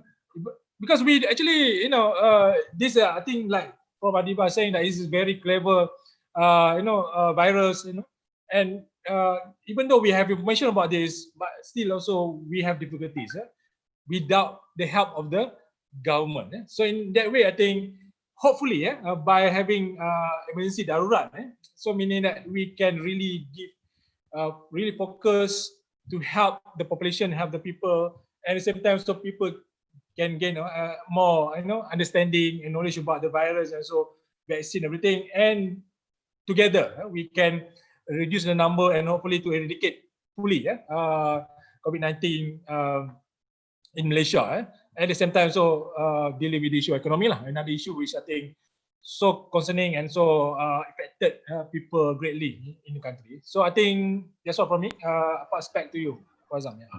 Okay, thank you very much, Prof. Azizuddin. I think you have been repeating your points that we need this emergency for the survival of this, what we call it, to put down this wave of this politics in Malaysia, in particular during this COVID-19 pandemic. I think for those viewers who are watching us, you may post your questions if you are watching through FB Live, you can post it in the comments, or those who are on the Zoom, you may ask questions directly, perhaps. So we are now open to Q&A, and I have a few questions here. One is from Brother Sayuti. Perhaps this question addressed to, I think we can open to everyone, but I suppose the points would be for Prof. Nick as well as Prof. Azizuddin. As among the main reason behind the proclamation of the emergency governance is to prevent the general election amidst the pandemic. Do we have any other alternatives to delay general election without resorting to emergency ordinance, or is it the one and the only choice that we have? Perhaps Prof. Nick and also Prof. Azizuddin can respond, or maybe other panelists as well. Okay. Yes, there is also a question in the Zoom Q&A there. Question, I think, about what does, for example, grave emergency should cover. I think Article 150 made it very clear that grave emergency, if the Agong is satisfied, if the Yang Tuan Agong is satisfied that grave emergency exists, where the economic life, the safety, and also public order are affected, then I mean, emergency may be declared. Now, the issue of pandemic is, does it falls under any of these categories or not? I mean, that's a question. That's a question. If you are law student, then you're probably looking at Stephen Kalomingkan decided by the Privy Council, where the Privy Council had defined, in fact, and expand the meaning of emergency to include also pandemic or endemic, And in that respect, it's already answered the question of people who raise this question whether COVID-19 falls under the category of safety or economic life or public order. Okay, so that would definitely be something very clear and very objective. And in fact, when we talk about if the Yang di-Pertuan Agong is satisfied, then it is the Yang di-Pertuan Agong who actually decides whether emergency should be declared or not. And the government is there to propose and suggest, but it is the final say of the Yang di-Pertuan Agong. So, of course, there were this argument that there were cases in the past decided by the Federal Court, the Supreme Court, also the Privy Council, that the Yang di-Pertuan Agong acted on the advice of the Cabinet and the Prime Minister. But of course, you see, the interpretation of that can change. Okay, but going to the question just now that Dr. Azam was asking, whether is there any other way of dealing with, with parliamentary sitting or parliamentary elections other than declaring emergency. Now you see the provision of Article 54 and 55 are quite strict. I mean, if there is a vacancy in any seat, it has to be filled up within 60 days after it's been notified by the Speaker of the Dewan or the Speaker of the Dewan Undangan Negeri. Okay, so that's very strict provision. So there's no other way that you can stop the organization of organizing an election if there is a vacancy. Similarly, if the life of Parliament has reached the 5-year period, then it has to be election. It has to be a dissolution of Parliament, either automatically or by the declaration by the Yang di-Pertuan Agong. Then election has to be held within 60 days. So in that respect, Sarawak election would have to be held in June, because that is the period where the life of Sarawak Dewan Undangan Negeri will end. So therefore, it has to be held. But so if emergency is declared, then emergency ordinance can be passed to delay or postpone. That's what happened in Batu Sapi, in Gerik and other places. Okay, so that's the reason why government will have to, the government will have to recommend to the Yang di-Pertuan Agong to declare a state of emergency. Thank you.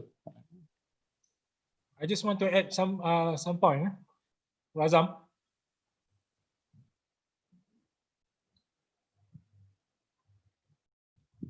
Okay, I just want to add. Hopefully, you can listen to me. Regarding whether, of course, I think the only way to stop or to delay the election is only by declaring of emergency.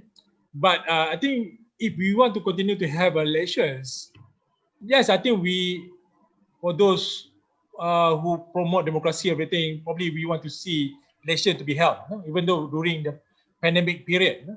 But the problem is that there's a big risk to have election during this pandemic, because like I mentioned to you, like I mentioned earlier, Romania, for example, decided to postpone their elections.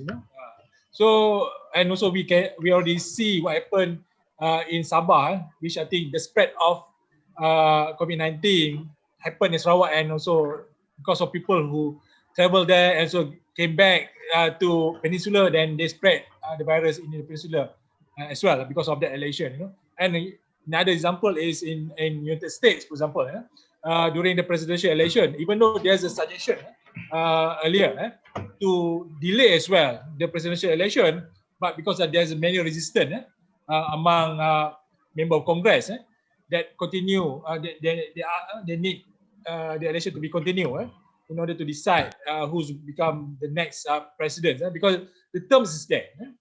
The terms are already fixed, then they have to have the elections. So that's why we already see that what happened last November, Joe Biden won the election.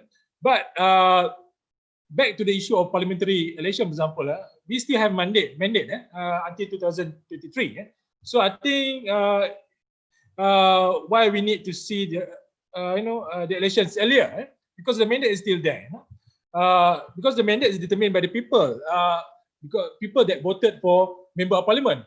Actually, people not really voted for the government, but the people voted for the member of parliament. People of parliament that decided what government to be formed. So that's the reality of Malaysian politics right now.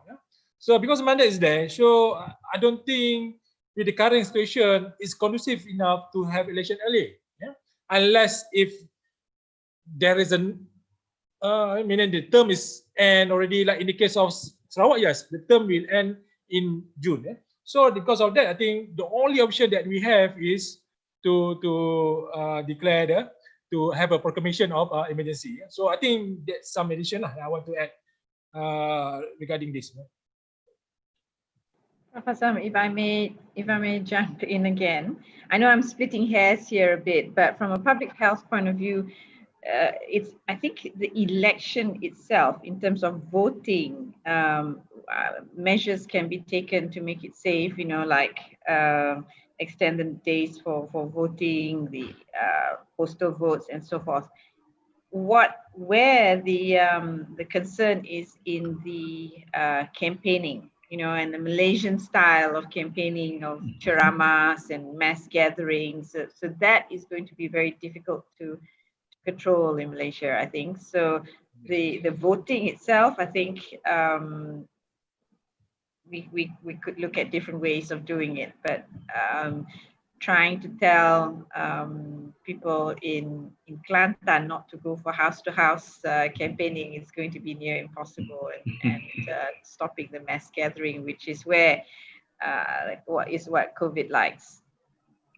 Okay, thank you, Prof. But I think there's a point that I want to raise to Prof. Azizuddin. You mentioned that if you were to refer to the mandate by the people, and that's all from the constitutional points of view, I think the next general election, or we call it PRU 15, will only take place sometimes in 2023.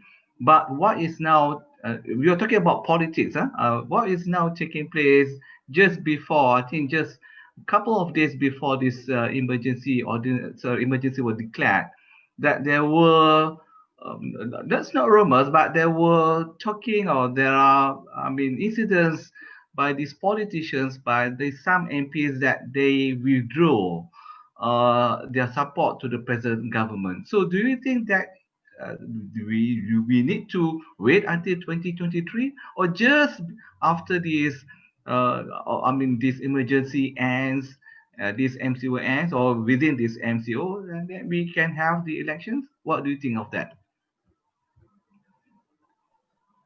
Okay, I think there's a many ways to see on this this issue. I know there's a proposal coming from UMNO, for example, submitted to support Ibrahim as a Prime Minister, and submitted already to Agong regarding this. But I think there's before that, you can see that there are many many voting in the parliament, where you can see that the government always defeated the opposition in many votes. So I think if they want to defeat the current government, I think that the best way is in the parliament. So I know there's still the big issue whether the vote of no confidence or vote of confidence can be tabled in parliament. I think that's within the parliament jurisdiction that can explain on that issues.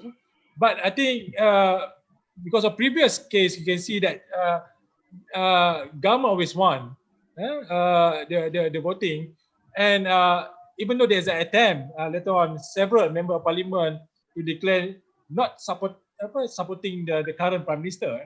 But I think I'm not sure whether that's because the reason why we declare emergency. But I think if we look on this issue separately, actually the bigger issue that the government have to deal, even if there's a new government later on, established, they also have to deal with COVID-19, which the number increasing. So, which I think for the people on the ground, because I'm also people, I'm also looking at people on the ground, they already fed up with the politicking among politicians. In fact, they ask actually politicians to be take care of their people on their constituencies rather than keep politicking, determining who's be in government or not, everything. So because people are already concerned about their economy first, actually. Health, of course, but economy first, because so many people, young people, they lost jobs, everything. So they want a stable government that can help them by reducing the number of reducing the politicking among politicians. I think it can help give a focus to government to deal with issue of health and also economy. Okay, another point that I want to raise as well, whether election is the best option. There's a debate as well among people, whether the best option that can ensure the stability in the government, meaning that is to establish a stable government in Malaysia. That also can raise a lot of questions, because you can see now the current, we used to have Barisan Nasional as a coalition government, but crumbled.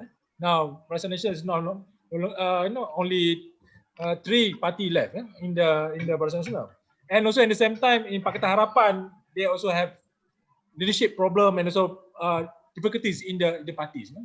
Then we have Perikatan Nasional forming just as a marriage of convenience in order to establish a government to replace Pakatan Harapan government, which are rejected by them, also by the people. So in that case, you can see that there's no real stability in the coalition government or coalition parties in Malaysia, which I don't think by having election also can bring stability in the government.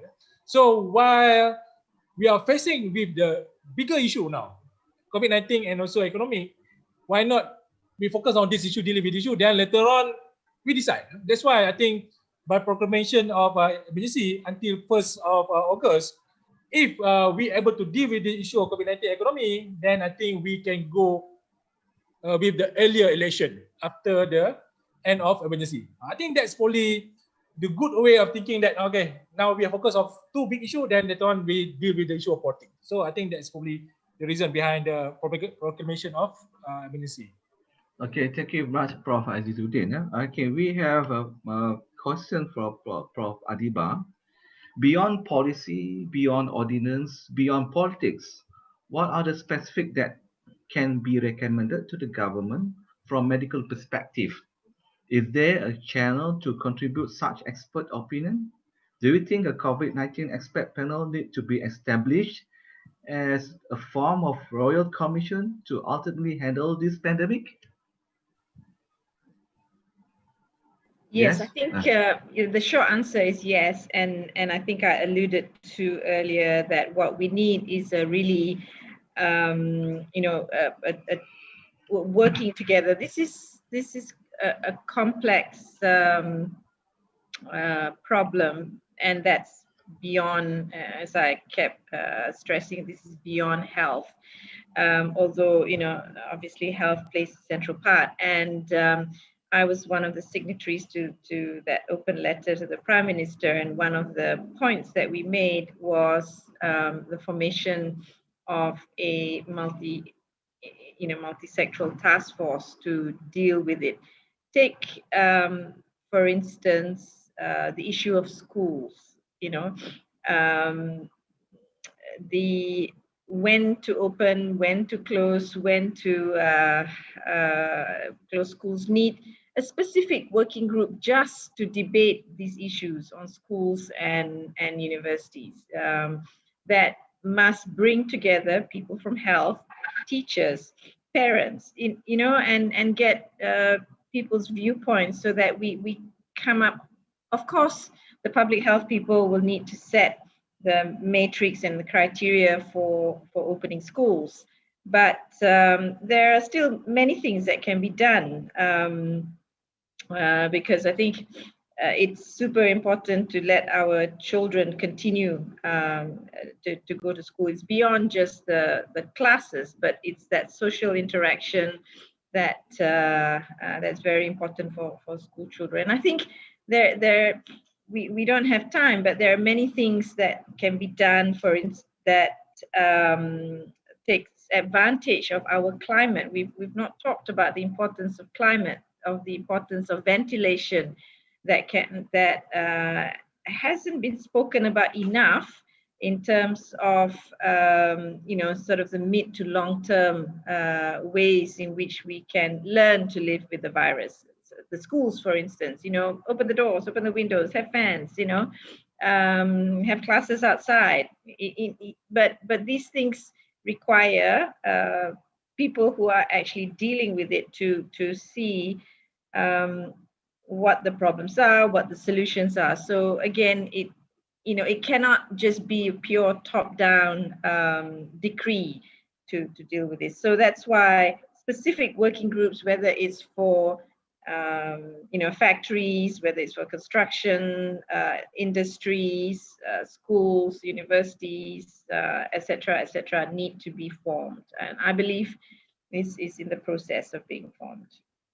Okay, thank you very much, Prof. Adeeba. This question, the question that I just asked you is from Joseph Lee, and he also asked a question to Dr. Madeline. Number of cases is inversely correlated with GDP. That is true at any part of the world. Now, besides stimulus grant that is bound to go to the drain, what are the best approach to increase our GDP, such as new way of doing business, product innovation, shift towards human capital development? A big question mark for that. Dr. Madeline? Unmute, please. Okay, yeah. What was the last part of the question? I can't really hear. Is it about human capital development? Yes. Azam? Yes, human capital development, yes. Okay, yeah. Thank you. Yes, thank you very much. Yeah. If you notice that a big chunk of our stimulus packages is about how to, number one, there are three objectives, main objectives. Yeah? Number one is, of course, to address survival of our people, in terms of livelihood, to ensure that livelihood, food on the table. So that was the main intention, the first one. The second one is basically for businesses, to ensure businesses, their survival of the businesses. And the third one is basically for economy in the long term. Now, if we look at all these packages, the economic or stimulus packages, it is basically to address the economic side of it. And economics has always been associated with, one is that gross domestic product, like it was mentioned now, it was inversely correlated. Now, another element that was, I think towards the end, Prof. Adeeba did mention about education just now. I am really concerned because I come from a state, I come from Sarawak. I've known of my relatives, I've known of my, people from my longhouses whose children are very much affected by the COVID, not only in terms of health, but also in terms of their human capital development. Yeah. Okay. This is where what we have been talking about is what we call the lost learning generation. It is one whole year in the year 2020. Imagine the whole year of 2020.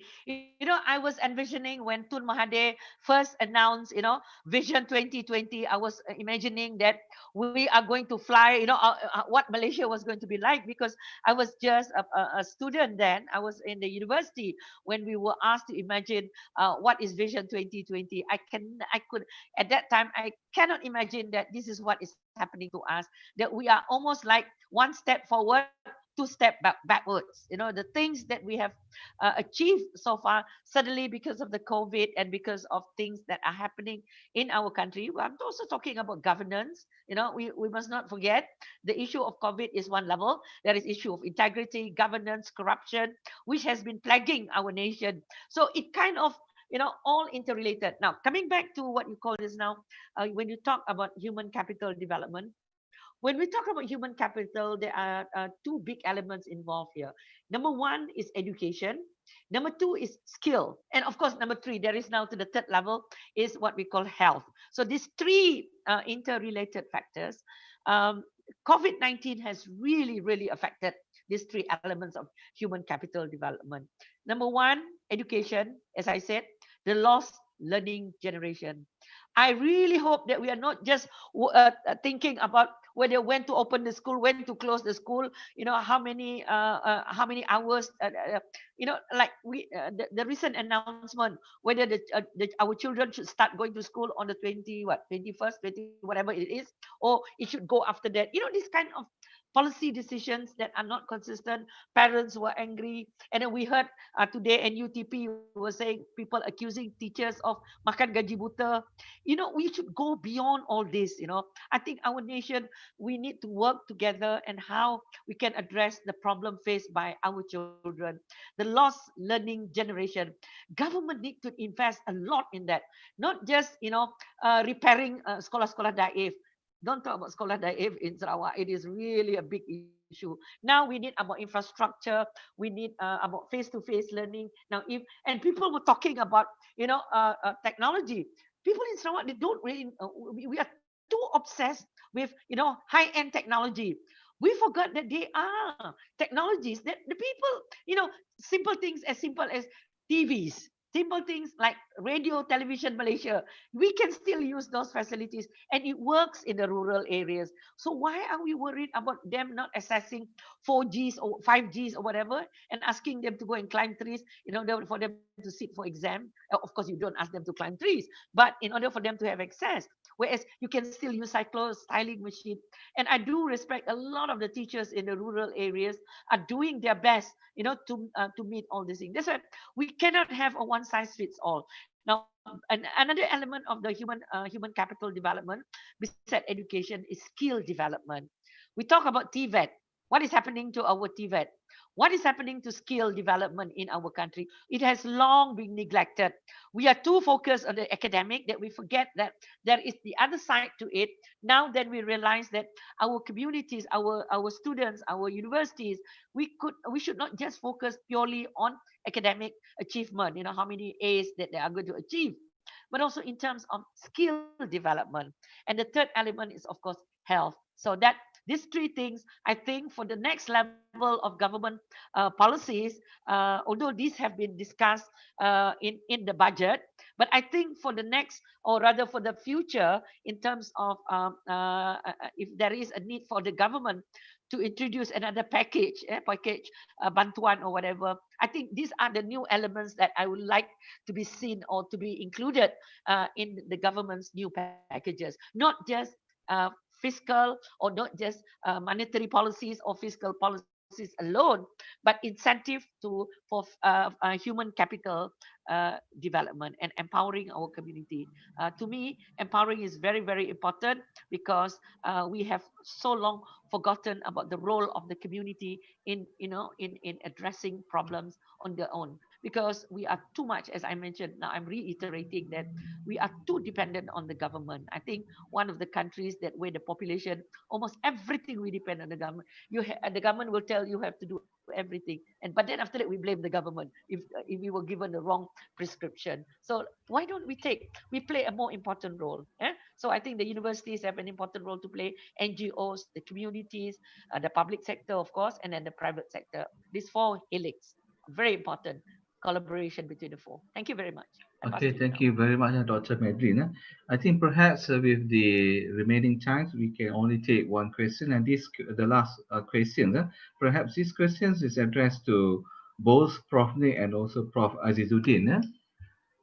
We have a number of emergency declaration based on need analysis appropriate to the time and season. Would you agree that this declaration is akin hitting two birds with one stone? Maintain political stability and to have a united focus on handling COVID-19. That an unstable government make it hard to fight this virus. Perhaps Prof. Nick can start first and then followed by Prof. Azizuddin. Well, to me, I see it as a very unfortunate situation that I think the present government is facing. At the time when the pandemic was raging, and at the same time there was also some problems with majority supports for the government of the day. So in that respect, whatever that the government of the day is doing would be translated or would be interpreted in not just single definition. Is defined in two ways, that like what you have mentioned just now, and the question that you have raised is, I think this is very unfortunate. But I believe that, I mean, for whatever worth that the government is doing, I think the government has come to a situation where they have to make a decision, and this decision is to request the Yang di-Pertuan Agong to declare a state of emergency, and whatever perception that come after that will have to be dealt with in a way that would help the government to be sort of making a good decision at the end of the day, I think. So in that respect, whatever you look at it, whatever way that you look at it, what we are facing now is a real thing. I think that Dato Adeeba has really explained clearly, and so that would then give the government what we call that as a decision to be made. So that decision has to be made, and it was made that this pandemic will have to be dealt with by an emergency law, and so whatever the perception that comes after that will have to be dealt with by the government, and they will have to do it in a way that will not affect their focus on dealing with the economic problem as well as dealing with the pandemic problems. That's my view. Okay, thank you, Prof. Nick. Prof. Azizuddin, please. Yeah, I agree with Prof. Nick, which is, I think, yes, now is a very opportunate time for us, not only us. I think this issue is very global issue, and government need to be, meaning that we need to have a stable government, which I think we don't have since last year when we have a change the government. So that's why, in the context of this, decision already made, meaning that we proclamation of the emergency is needed in order to give a focus, give a full focus of all effort, all policy, and also all resources that we have to deal with the issue. So I think, one good thing that I can see from the emergency is that there's a time frame. That's, I think, is a good thing. Unlike before, which when I think we abolished the emergency ordinance somewhere, I think in 2011, if I'm not mistaken, which is, I think, it started already the emergency when we declare emergency in 1969. So that's why I think the law such as the Dinner Secret Act was there before, later on being abolished by Najib Tun Razak when he was a prime minister. But this time, I think, is more clearer. Focus on the health and more clearer in terms of timeline and the power given to the government, and also the function of the government also mentioned there, even though there's a limitation in the role of the parliament. But I think everything is put together in order to deal with the issue of COVID-19 and also the economy as well. So in that sense, I think let's see what's happened. And I think we as a people also have our role to be critical of the government as well. If government, where we can see government probably go beyond the power given to them under the Ministry of Ordinance. So I think people have their duty as well to check and balance the government, and of course opposition also have their role to make everything in order together with the government to deal with the issue of COVID-19 and also economy. So I think that's all from me, Azam. Okay. Thank you very much, Prof. Azizuddin. I think we are approaching the end of our program today. But before we end, perhaps I would like to give the opportunity of every panelist to have a last few words. We can start with Prof. Adeeba, please. Okay, so this current MCO and by extension, I guess, the emergency is, as we all have heard, is costing us a great deal economically and psychosocially. So, I think it's up to all of us to ensure that we make full use of this, and firstly, I guess, try and bring the numbers down as quickly as possible. And as Madeline keeps saying, it's not just up to the government, it's also up to all of us. I think we know what we have to do, but also beyond those who are not in a position to social distance and all that, there are other structural things that need to be done. I've spoken about them in, for instance, the migrant workers, the prisons and all that. So it's going to take a huge effort from everyone, but most importantly, I think the government needs to come up with a clear national plan that involves, the federal government, but also decentralizing to the state as well as the district level to empower down to the district level and below, and have a real. I mean, the multi-sectoral involvement and all of society response cannot just remain a slogan. It really has to be operationalized. Okay, thank you, Prof. Adeeba. Dr. Madeline, please. Okay. Thank you very much, IAIS, for organizing this very important webinar. I only like to point out 2 points. Number one, I strongly believe that we Malaysians must work together because we have to live with this. Because many of us think that once the vaccine is there, then there will be no more COVID. I think after reading through all the international journals and research on this COVID thing, I think we have to admit, or rather, I have to admit to the fact that we have to live with this COVID for at least for some time. Dr. Adeeba, I don't think that it will go from our life at least in the next 1 year. So we have to live with it economically, from politics, from everything. So as Malaysians, we need to work together. We because I don't have any more. I don't have any other place to go. I only have Malaysia and Sarawak for that matter. So this is the place that I'm born. This is the place that I'm going to live, and this is the place where I'm going to die. So I want it to be the place where each and every one of us will do our best to make Malaysia a better place to live in, with or without COVID. Thank you. Okay, thank you very much, Dr. Madeline. Prof. Azizuddin. Yeah, I think it's very good webinar where we can share our thoughts regarding the issues. And I think the best way for us is to come together as United Malaysian dealing with the issue. And for politicians, I think it's also good to reduce a little bit politicking the current situation, because I think why not we pull our effort focusing on one issue, health issue, and also economic issue, another one, which is very important. Then I think politics can be can be reduced a little bit during this period until we find way to deal with the issue, and we can go back after the emergency,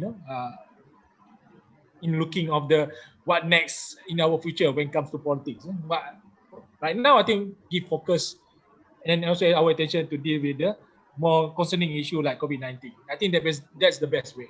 Okay, thank you very much, Prof. Azizuddin. And last but not least, Prof. Nick, please. Well, I believe that emergency has its own advantages, and of course, we talk about disadvantages a lot.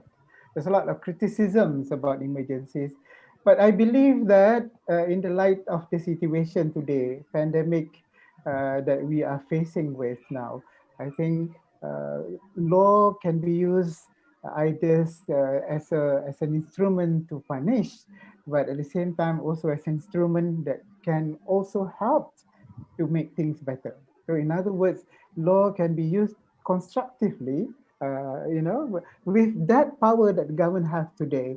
I believe that government should be working on trying to find ways to use law to help to reduce the incidence of in pandemic. I think which I think we have discussed that about a possible change to the law to improve the situations rather than just to punish people for not observing the SOP and observing the NCO. That's my view. Thank you. Okay, thank you very much, all the panelists. I think we are very delighted to have all of you here, as well as viewers from FB Live, as well as from Zoom. We would like to thank everyone for participating in this important forum.